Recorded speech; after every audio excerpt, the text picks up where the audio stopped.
तो hello guys, जैसे हमारा खाता जियो पेमेंट बैंक में है और जैसे हमारा जियो पेमेंट बैंक का जो अकाउंट है वह यहाँ पर ब्लॉक हो गया था, फ्रीज हो गया था। तो जैसे आपका भी खाता जियो पेमेंट बैंक में है और जैसे आपका भी अकाउंट ब्लॉक या फिर फ्रीज हो चुका है, तो जैसे हमारा जियो पेमेंट बैंक का जो अकाउंट है वह यहाँ पर ब्लॉक हो जाता है, फ्रीज हो जाता है। उसके बाद जैसे हम यहाँ पर अपने अकाउंट को अनब्लॉक करना चाहें, अनफ्रीज करना चाहें, कैसे कर सकते हैं वह आप इस वीडियो में जानेंगे। ओके, तो जैसे आपको क्या करना, जैसे जब भी हमारा अकाउंट ब्लॉक या फिर फ्रीज हो जाता है उसके बाद हम यहाँ पर अपने अकाउंट से हम यहाँ पर ट्रांजैक्शन नहीं कर सकते हैं। ओके, तो अब जैसे हमारा जियो पेमेंट बैंक का अकाउंट ब्लॉक हो गया था लेकिन अभी अनब्लॉक हो चुका है, कैसे हुआ वह आप इसी वीडियो में जानेंगे।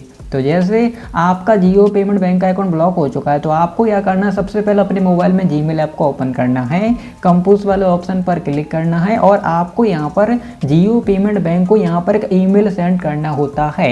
ईमेल किस तरीके से सेंड करना, क्या करना है, आप इस वीडियो में जानेंगे। तो जैसे फ्रॉम में आपका जीमेल आईडी देखने को मिल जाएगा, तो आपको जियो पेमेंट बैंक को ईमेल सेंड करना होता है। तो जैसे आपका जीमेल आईडी देखने को मिलता है तो यहाँ पर आपको वही जीमेल आईडी सेलेक्ट करना है जो भी जीमेल आईडी आपके जियो पेमेंट बैंक के अकाउंट के साथ लिंक है, क्योंकि आपको रजिस्टर्ड जीमेल आईडी से ही जियो पेमेंट बैंक को ईमेल सेंड करना होता है। तो जैसे फ्रॉम में आपका मेल आईडी देखने को मिलेगा, टू में जियो पेमेंट बैंक का मेल आईडी एंटर करना होता है जिसको ईमेल सेंड करना चाहते हैं। उसके बाद आपको सब्जेक्ट लिखना होता है, तो सब्जेक्ट में आपको लिखना होगा अकाउंट फ्रीज, यानी जैसे आपका अकाउंट ब्लॉक हो गया है तो आप लिख सकते हैं अकाउंट ब्लॉक या फिर अकाउंट फ्रीज, आप कुछ भी लिख सकते हैं। हमने इसलिए लिखा है क्योंकि हमारा अकाउंट अभी फ्रीज है। ओके, इसी वजह से यहाँ पर लिखा है अकाउंट फ्रीज। उसके बाद आपको अपना जो भी जियो पेमेंट बैंक का अकाउंट नंबर है वह आप यहाँ पर लिख सकते हैं। उसके बाद आपको क्या करना है, आपको यहाँ पर एक ईमेल लिखना होता है। तो जैसे हमने यहाँ पर ईमेल लिख दिया, जैसे हमने ईमेल में लिखा है जैसे हमारा अकाउंट यहाँ पर फ्रीज कर दिया गया है, ब्लॉक कर दिया गया है। अब आपको क्या करना, उसके बाद हमने लिखा है please let me know the freeze reason, यानी हमको रीजन बताइए कि हमारा अकाउंट फ्रीज यानी ब्लॉक क्यों हुआ है, और यह भी बताइए कि हमारा अब अकाउंट अनफ्रीज कैसे होगा। वह सब कुछ हमने यहाँ पर ईमेल में लिखा है। अभी हमको रीजन तो पता नहीं है कि हमारा अकाउंट क्यों ब्लॉक हुआ है, और ब्लॉक हो गया है तो अनफ्रीज कैसे होगा वह भी हमको बताइएगा। तो हमने ईमेल में यह लिखा है। उसके बाद नीचे आपको अपना अकाउंट नंबर और यहाँ पर रजिस्टर मोबाइल नंबर लिख देना होता है और इस ईमेल को सेंड कर देना होता है। जैसे आप ईमेल सेंड कर देंगे उसके बाद आपका इंस्टेंट एक टिकट आईडी क्रिएट हो जाएगा। टिकट आईडी क्रिएट होने के बाद आपको कुछ घंटे वेट कर लेना है। ओके, तो हमने वेट किया। उसके बाद हमको कुछ घंटे बाद यहाँ पर जियो पेमेंट बैंक की तरफ से एक ईमेल प्राप्त हुआ। ईमेल हमको कुछ प्रकार मिला जैसे आप यहाँ पर देख सकते हैं। तो अब यहाँ पर हमको जियो पेमेंट बैंक के द्वारा बताया जा रहा है कि इन्होंने जैसे हमारा अकाउंट चेक किया है तो जैसे हमारा अकाउंट फ्रीज यानी ब्लॉक हो चुका है, जैसे यहाँ पर बताया जा रहा है। और यहाँ पर यह भी बताया जा रहा है कि आपका अकाउंट ब्लॉक यानी फ्रीज क्यों किया गया है, तो आपको अपना री-केवाईसी कंप्लीट करना होगा।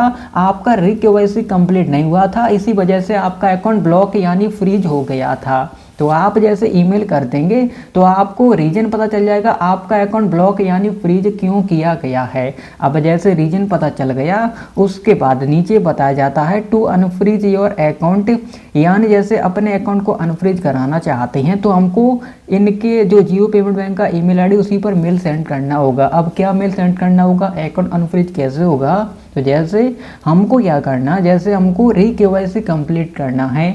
अब जैसे आपका कोई अदर रीजन हो सकता है तो वह यहाँ पर अकाउंट जो अनफ्रीज या अनब्लॉक करने का प्रोसेस है वह भी यहाँ पर बताया जाता है, हमको भी बताया जा रहा है, नीचे देख सकते हैं। तो जैसे अब यहाँ पर अकाउंट अनफ्रीज कराने के लिए जैसे यहाँ पर नीचे हमको डॉक्यूमेंट रिक्वायर्ड का ऑप्शन देखने को मिलता है।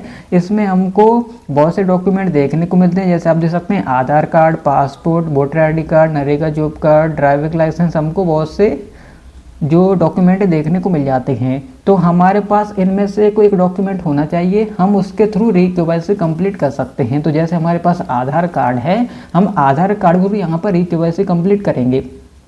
तो जैसे हमने आधार कार्ड सेलेक्ट कर लिया तो स्टेप 1, स्टेप 2, स्टेप 3 यहाँ पर नीचे आपको देखने को मिलेंगे। तो स्टेप 1 रहेगा, जैसे सबसे पहले आपको एक डॉक्यूमेंट सेलेक्ट करना है कि आप कौन सा डॉक्यूमेंट दे रहे हैं। तो जैसे हमने आधार कार्ड सेलेक्ट कर लिया, तो हमको अपने आधार कार्ड के फ्रंट साइड का एंड बैक साइड का फोटो कॉपी कराना होगा, जो आप किसी भी नियर जो भी जन सेवा केंद्र वहाँ से करा सकते हैं। जैसे आप फोटो कॉपी करा लेंगे, उसके बाद आपको उस फोटो कॉपी पर अपने सिग्नेचर करना है, बस इतना करना है। उसके बाद आपको उसका पीडीएफ बना लेना है। ओके, उसको पीडीएफ में बना लेना है। उसके बाद आपको अपनी रजिस्टर्ड ईमेल आईडी से जियो पेमेंट बैंक को वह सेंड कर देना है। हमने भी इसी तरीके से सेंड किया था। सेंड करने के बाद उसके बाद क्या हुआ, उसके बाद हमको 5 दिन बाद रिप्लाई मिला जियो पेमेंट बैंक की तरफ से। हमको यहाँ पर बताया जा रहा है your ticket has been successfully resolved, यानी जो भी हमारा प्रॉब्लम था वह यहाँ पर सक्सेसफुली सॉल्व हो चुका है। यहाँ पर डेट टाइम सब कुछ बताया जाता है। और यहाँ पर रिसोल्यूशन मार्क्स में जैसे यहाँ पर बताया जा रहा है as per your request we have updated your KYC document and also unfreeze your account. यानी यहाँ पर बताया जा रहा है कि जैसे हमारा अकाउंट का केवाईसी ना होने के कारण अकाउंट फ्रीज किया गया था, ब्लॉक किया गया था, लेकिन अब केवाईसी अपडेट हो चुका है। केवाईसी अपडेट हो चुका है तो अब आपका जो अकाउंट है वह भी यहाँ पर सक्सेसफुली अनफ्रीज हो चुका है, अनब्लॉक हो चुका है। अब आप अपने जियो पेमेंट बैंक के अकाउंट को यूज कर सकते हैं। ओके, तो जैसे आपका जियो पेमेंट बैंक का अकाउंट ब्लॉक हो जाता है तो आप इस तरीके से अनब्लॉक कर सकते हैं।